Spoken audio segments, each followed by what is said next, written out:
Abhay, the next question is, I'm doing Sudarshan Kriya and not feeling the same as I did when I did it online in the class.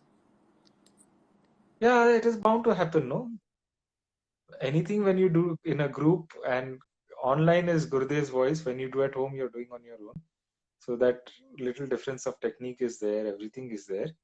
And don't think that it's that Sudarshan Kriya is only about an experience. What happens beyond experience is what Sudarshan Kriya is. So sometimes you will feel good, sometimes you will not feel good, sometimes you think you have a deep experience, sometimes you may not have a deep experience, but every Sudarshan Kriya you do, something good is happening to you. That is the sign of a sadhak. He is not stuck in the experiences. Experiences can be opposite and it can be many, and he's not stuck in them. He just does Sudarshan Kriya for the sake of doing it. So just do it for the sake of doing it. Don't think, oh, I'm not having the same experience. Drop all that. It is a very, what do you say, narrow way of looking at Sudarshan Kriya. Narrow-minded way. Okay. Sudarshan Kriya is much beyond the experience. Okay. And the next question is, I want to quit smoking. I did for the duration of the course, but I want to completely get rid of it. How to go about it? Yeah, you come to the program workshop to get rid of anxiety and sleeping problems, and we will address your things there. Okay, so we will address that there. Where the next question is, do you recommend anything for joint pain? I'm only in my 30s and I have pain in my joints. So let me complete the previous thing. There is another program called it was called Pran, now it has been renamed. How to come out of substance abuse. So smoking is one of the substance. So you can do that program, or you can do workshop to reduce anxiety and sleep disorders. So any of the two programs, both are offered online, you can do. And then what is this question? Yeah, this question was, do you recommend anything for joint pain? I'm only in my 30s and have pain in my joints. Yeah, so do little oil massages regularly. Drink a lot of water. Joint pains usually arise because the joints are drying up. Okay, and that might be because of lack of fluids in the body. Okay, so drink water. Depends, if your cholesterol levels are high, I will not recommend you to have little extra oil. But if it is in control, then 1 spoon of oil per day, little extra you have. So the oil also, it's like a machine, no? When the machine is well oiled, then it is smooth. So even the joint, if it is well oiled, then it is smooth. Okay. But if you cannot ingest oil, if your cholesterol levels and other things are, or you're concerned about your fat or whatever, then you can do external application of oil. Have Abhyanga regularly, apply oil externally, and whatever little oil the body needs to absorb through the skin, it will absorb. And then consult an Ayurveda doctor. These are just a superficial recommendation from me. An Ayurveda doctor will know what exactly the condition is, and he will help you out. Sure. The next question is, in every spiritual organization in India, we see many disciples who become sannyasis. How does one decide to become a sannyasi? Do they not experience desires or effects of hormones? What differentiates them from other devotees? Is it related to their karma in previous birth? Many of these and none of these. It is just a happening. There is no decision to be made. It automatically happens, isn't it? It can be because of the past life karmas. It can be certain experiences. It might be something which is happening within. Okay. So many of the things now, that is what Krishna said, no? Be in Swabhav. Swabhav means be what you are rather than wanting to be somebody else. So If it naturally happens to you that you are a sannyasi, it will happen. If it doesn't happen, you be who you are, and spiritual path is open for everyone. Okay, so don't think that only when you're a sannyasi you make fast progress. No, you can make progress anyhow. Many of the rishis in India, they were all married people, whether it is Gautama or Bharadwaj or Vasishtha, Shuka, all were married. So sannyas does not mean that not living a grihastha life. Nyas means abode or sitting near.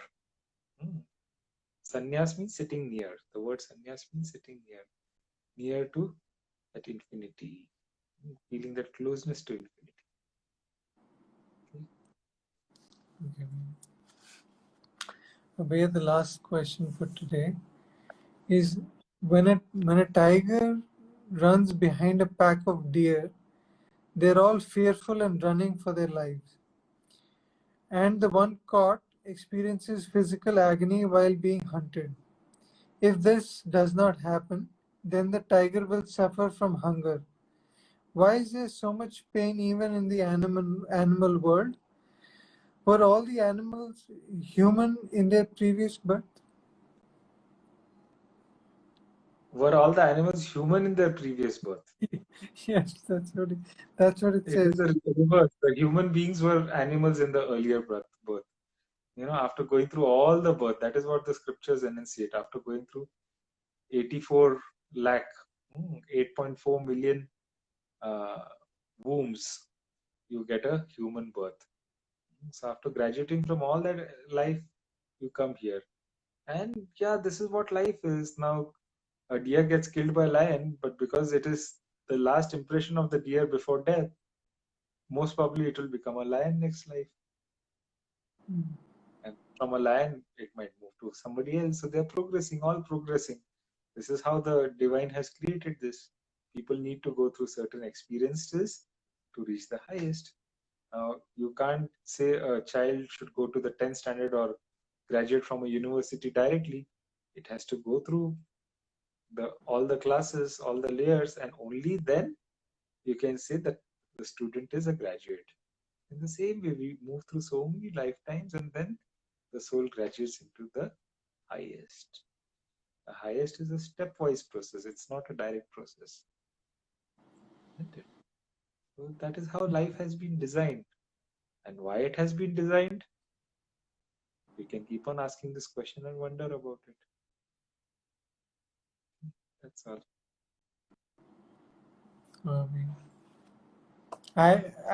I was always afraid. I mean, to be honest, I was always afraid of pain. But listening to you, it makes me feel that I should accept and be open to pain for growth. Yeah, no pain, no gain. No, that is what we say in English. Yeah.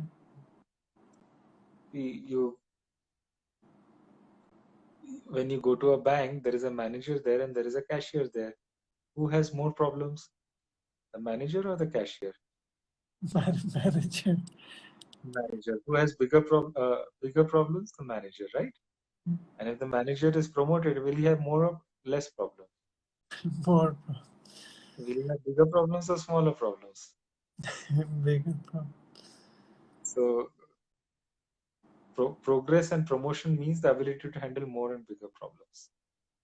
And every time we say I don't want problems or I don't want pain, we are putting a brake on the progress also. So it is part. Life has been designed that way, that you go through process of pain and then progress. But a person who understands this mechanics, then pain does not touch him so much. He's okay. Okay, the pain has come and gone. It's okay. You're not affected by it then. Okay. Yes. So we say pain is compulsory, but suffering is optional. That is how life becomes. Okay, little pain comes, but you don't suffer because of it. Yes. Good. So next week we are going to have the Navratris, and our next session is going to be during the Navratris. If you would like to participate in a Navratri advanced meditation program, on my Instagram channel. I'll be posting all the details soon, so you can join that, and you can participate in the pujas. There are lots of pujas happening in various ways. You can take a sankalpa, you can even watch the pujas live. Okay, so all possibilities are there. And hope you connect with the Navratri pujas some way or the other, either through a Navratri special advanced meditation program or through the pujas which are happening. So have a great week, enjoy yourself, and we will meet again the next week. Take care and bye bye. Jai Gurudev. Jai Gurudev.